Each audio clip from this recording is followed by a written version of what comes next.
ஒரு கணவனும் மனைவியும் ஜனவரி மாதத்திலே வந்தார்கள். இந்த கோவில் வளாகத்தில் தான் என்று பேசி கொண்டிருந்த பொழுது ஒரே அழுகை. கேன்சர் இருக்கு ஃபாதர், அதனால் வேண்டிக்குங்க அப்படின்னு மருத்துவர்கள் சொல்கிறார்கள்.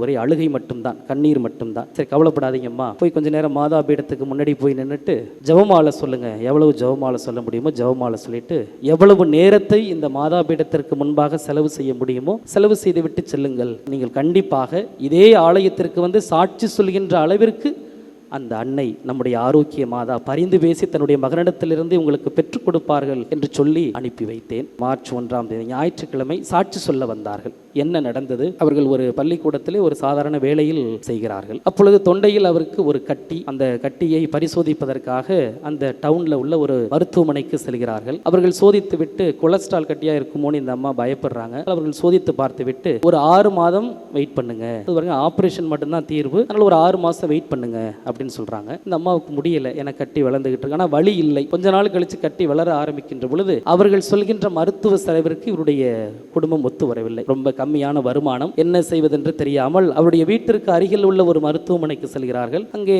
ஆபரேஷன் செய்கிறாங்க. அவர்கள் ஆபரேஷன் செய்துட்டு அந்த கட்டியை டெஸ்ட்டுக்கு அனுப்பிட்டு சொல்றாங்க, கேன்சருக்கான அறிகுறி எல்லாம் இருக்கு, அதனால் நீங்க திருவனந்தபுரத்திற்கு செல்லுங்க, ரேடியோ தெரப்பி கொடுக்கணும், அங்க போய் பாருங்க என்று அவர்கள் சொல்கிறார்கள். அந்த மருத்துவமனைக்கு செல்கிறார்கள். ஏறக்குறைய 80,000 வேண்டும், 10,000 அட்வான்ஸ் கட்டிட்டு வர்றாங்க. அப்போ ஒரு குறிப்பிட்ட தேதியை சொல்கிறார்கள், இந்த நாளுக்கு நீங்க வாங்க ஆபரேஷன் செய்யணும் அப்படி என்று அவர்கள் சொல்கிறார்கள். இந்த தாயும் வீட்டிற்கு வருகிறார்கள். அதிகாலையில் அவர்கள் தூங்கிக் கொண்டிருக்கின்ற பொழுது அவர்களுக்கு ஒரு கனவு வருகின்றது.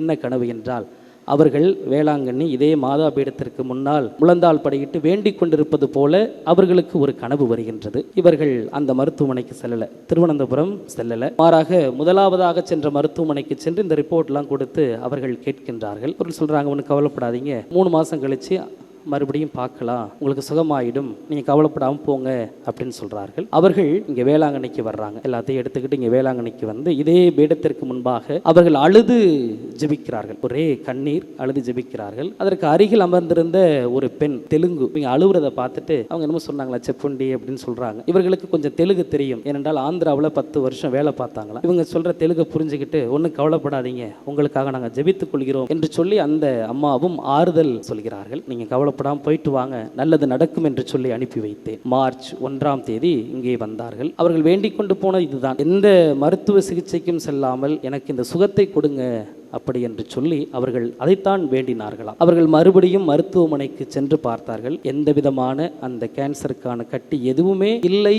என்று சொல்லி அவர்கள் சாட்சி சொன்னார்கள்.